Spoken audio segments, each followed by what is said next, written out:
அவள் பையோடு என் இதயம் துடிக்க கண்டேன்.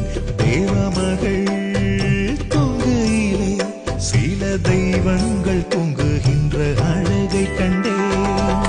சிற்றாடை கட்டி அவள் சிரித்த போது என்னை பெற்றவள் சாயல் என்று பேசிக்கொண்டேன்.